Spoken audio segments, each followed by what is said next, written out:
Brave Irene. Mrs. Bobbin, the dressmaker, was tired and had a bad headache, but she still managed to sew the last stitches in the gown she was making. "It's the most beautiful dress in the whole world," said her daughter Irene. "The Duchess will love it." "It is nice," her mother admitted, "but Dumpling, it's for tonight's ball, and I don't have the strength to bring it. I feel sick." "Poor Mama," said Irene. "I can get it there."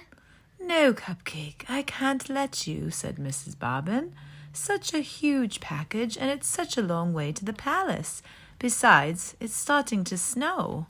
"But I love snow," Irene insisted. She coaxed her mother into bed, covered her with 2 quilts, and added a blanket for her feet.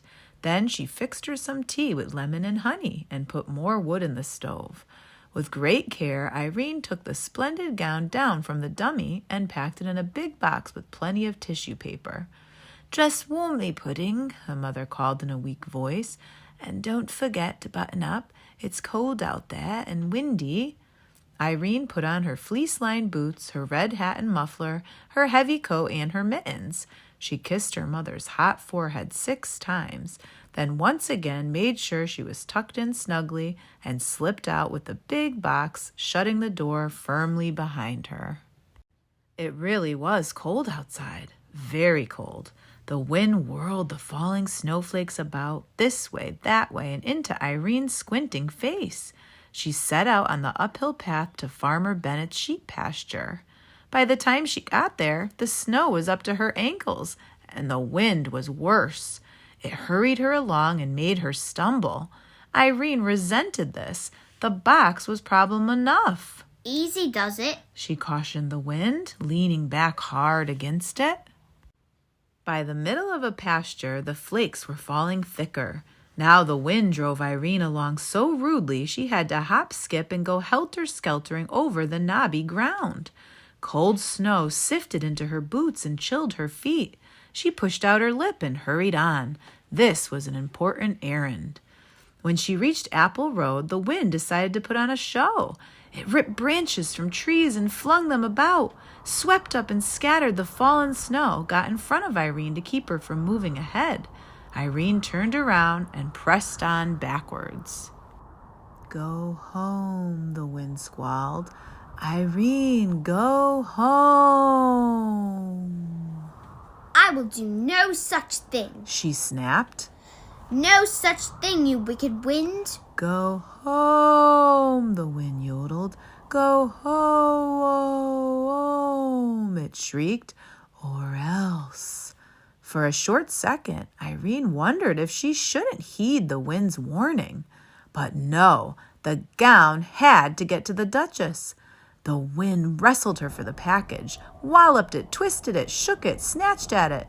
But Irene wouldn't yield. "It's my mother's work," she screamed. Then, oh, whoa!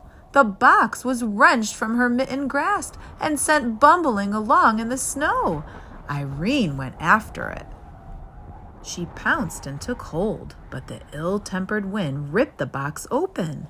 The ball gown flounced out and went waltzing through the powdered air with tissue paper attendants. Irene clung to the empty box and watched the beautiful gown disappear.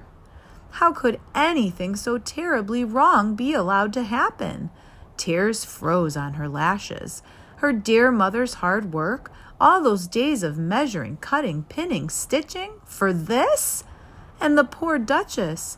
Irene decided she would have to trudge on with just the box and explain everything in person.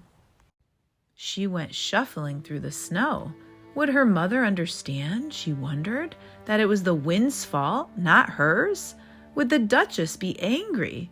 The wind was howling like a wild animal. Suddenly, Irene stepped in a hole and fell over with a twisted ankle. She blamed it on the wind. "Keep quiet," she scolded. "You've done enough damage already. You spoiled everything. Everything." The wind swallowed up her words. She sat in the snow in great pain, afraid she wouldn't be able to go on. But she managed to get to her feet and start moving. It hurt.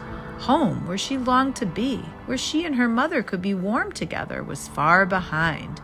It's got to be closer to the palace, she thought, but where any place was in all this snow, she couldn't be sure. She plowed on, dragging furrows with her sore foot. The short winter day was almost done. Am I still going the right way? She wondered. There was no one around to advise her. Whoever else there was in the snow-covered world was far, far away and safe indoors, even the animals in their burrows. She went plodding on. Soon night took over. She knew in the dark that the muffled snow was still falling. She could feel it. She was cold and alone in the middle of nowhere. Irene was lost. She had to keep moving. She was hoping she'd come to a house, any house at all, and be taken in. She badly needed to be in someone's arms. The snow was above her knees now. She shoved her way through it, clutching the empty box. She was asking how long a small person could keep this struggle up when she realized it was getting lighter. There was a soft glow coming from somewhere below her. She waded toward this glow and soon was gazing down a long slope at a brightly lit mansion. It had to be the palace. Irene pushed forward with all her strength, and sloosh, thwump, she plunged downward and was buried. She had fallen off a little cliff. Only her hat and the box in her hand stuck out above the snow. Even if she could call for help, no one would hear her. Her body shook. Her teeth chattered. Why not freeze to death? She thought. And let all these troubles end. Why not? She was already buried. And never see her mother's face again? Her good mother who smelled like fresh-baked bread? In an explosion of fury, she flung her body about to free herself and was finally able to climb up on her knees and look around. How to get down to that glittering palace? As soon as she raised the question, she had the answer. She laid the box down and climbed aboard, but it pressed into the snow and stuck. She tried again, and this time, instead of climbing on, she leaped. The box shot forward like a sled. The wind raced after Irene, but couldn't keep up. In a moment, she would be with people again, inside where it was warm. The sled slowed and jerked to a stop on paving stones. The time had come to break the bad news to the Duchess. With the empty box clasped to her chest, Irene strode nervously toward the palace. But then her feet stopped moving and her mouth fell open. She stared. Maybe this was impossible, yet there it was, a little way off and over to the right, hugging the trunk of a tree. The beautiful ball gown. The wind was holding it there. Mama! Irene shouted. Mama, I found it! She managed somehow, despite the wind's meddling, to get the gown off the tree and back in its box. And in another moment, she was at the door of the palace. She knocked twice with the big brass knocker. The door opened, and she burst in. She was welcomed by cheering servants and a delirious duchess. They couldn't believe she had come over the mountain in such a storm, all by herself. She had to tell the whole story, every detail, and she did. Then she asked to be taken right back to her sick mother. But it was out of the question, they said. The road that ran around the mountain wouldn't be cleared till morning. "Don't fret, child," said the Duchess. "Your mother is surely sleeping now. We'll get you there first thing tomorrow." Irene was given a good dinner as she sat by the fire, the moisture steaming off her clothes. The Duchess, meanwhile, got into her freshly ironed gown before the guests began arriving in their sleighs. What a wonderful ball it was! The Duchess in her new gown was like a bright star in the sky. Irene in her ordinary dress was radiant. She was swept up into dances by handsome aristocrats who kept her feet off the floor to spare her ankle. Her mother would enjoy hearing all about it.